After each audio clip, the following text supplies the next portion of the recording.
Sir చెప్పండి, ఎట్లున్నాయి ఏర్పాట్లు? ఎందుకంటే మీరు ఇక్కడ లోకల్గా మార్కెట్ కమిటీ చైర్మన్గా ఉన్నారు కాబట్టి ఎలా ఉంది సార్ ఏర్పాట్లు, ఎలా జరుగుతున్నాయి? చాలా బ్రహ్మాండంగా జరుగుతున్నాయండి. 10 లక్షల మందికి అంటే దాదాపు 10 లక్షల కన్నా ఎక్కువ మంది కూడా మేము ఇక్కడ పూర్తి స్థాయిలో ఏర్పాటు చేయడం జరిగింది. సభాస్థలి కానీ, వచ్చే ప్రజలకు కానీ, వాళ్ళకు నీటి సౌకర్యం కానీ, మజ్జిగ సౌకర్యం కానీ, వైద్య సౌకర్యం కానీ, రావడం కానీ, పార్కింగ్ కానీ అన్ని ఏర్పాట్లు పూర్తి స్థాయిలో చాలా బ్రహ్మాండంగా జరుగుతున్నాయి. ప్రజలు కూడా ఇప్పుడు మా తెలంగాణ ప్రాంతంలో జాతరలు ఉంటాయి అన్నమాట. సమ్మక్క జాతర, సారక్క జాతర, కొమ్మల జాతర ప్లస్ కొమరేలు జాతర అని ఉంటుంది. జాతర పోయే ముందు ఒక 1 వీక్ ముందే వాళ్ళు ఉత్సాహంగా అన్ని ప్రిపేర్ చేసుకుంటూ అంటారు. ఎట్లా పోవాలి, సైకిల్లో పోవాలా, బండి మీద పోవాలా, ఎడ్ల బండ్లో పోవాలా, నడకల పోవాలా, పాదయాత్ర పోవాలా, ఇట్లా ఉత్సాహంగా ఏర్పాటు చేసుకుంటూ అంటారు, అన్ని రెడీ చేసుకుంటూ అంటారు.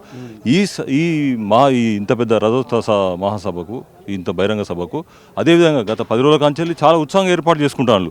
కొందరు బండ్లతోని చాలా మంది వచ్చిండ్రు, అంటే కొన్ని సూర్యాపేటకి వెళ్ళి కొన్ని ప్రాంతాలకు వెళ్ళి ఎడ్ల బండ్లతో వచ్చిండ్రు, కొన్ని పాదయాత్రలు వస్తున్నారు, కొన్ని సైకిల్ యాత్ర వస్తున్నారు, కొన్ని అనేక రకాల.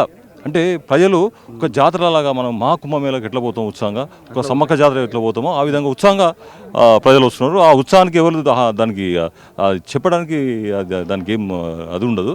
అంత ఉత్సాహంగా ప్రజలు గౌరవ మాజీ ముఖ్యమంత్రి కేసీఆర్ గారు ఏ విధంగా దిశానిర్దేశం చేశాడు, మరి రేవంత్ రెడ్డి పరిపాలన ఎట్లా ఫెయిల్ అయింది, మరి రాబోయే బీఆర్ఎస్ ప్రభుత్వం కాబట్టి బీఆర్ఎస్ ప్రభుత్వంలో ఎటువంటి ప్రజలకు న్యాయం జరుగుతున్న ఉద్దేశంతో అని కేసీఆర్ గారి పిలుపు కోసం చూస్తున్నారు. ముఖ్యంగా ఇక్కడ ఏర్పాట్లు ఒక 10 లక్షల మంది ఏర్పాట్ల వరకు ఇక్కడ ఏర్పాటు జరిగింది. దాదాపు 1300 ఎకరాల ప్లేస్లో 1300 ఎకరాలు చేరింది. 165 ఎకరాల్లో సభాస్థలి ఉన్నది ఇక్కడ టోటల్గా. ముఖ్యంగా ఇక్కడ మనకు టోటల్ ఇక్కడ 360 డిగ్రీస్లో నీకు పార్కింగ్ ఏర్పాటు జరిగింది. నేను 2000 కొడుకెళ్ళి టీఆర్ఎస్లో పనిచేస్తాను. అనేక సభలు, బహిరంగ సభలు, అనేక సభలు చూసినా కానీ, ఏ సభ మా సభ చూసినా, ఎక్కడ బహిరంగ సభ చూసినా కానీ 2 కిలోమీటర్లు 3 కిలోమీటర్ల దూరం ఉన్న తప్ప దగ్గర ఉన్న ప్రాంతం ఎక్కర్లేదు. ఇప్పుడు ఇక్కడ ఉన్న పార్కింగ్లో జస్ట్ ఒక 100 మీటర్లకే మనం సమావేశం రావచ్చు.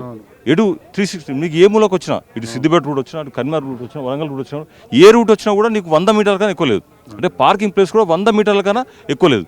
అంటే మనం 2 కిలోమీటర్లు 3 కిలోమీటర్ దూరం రానవసరం లేదు.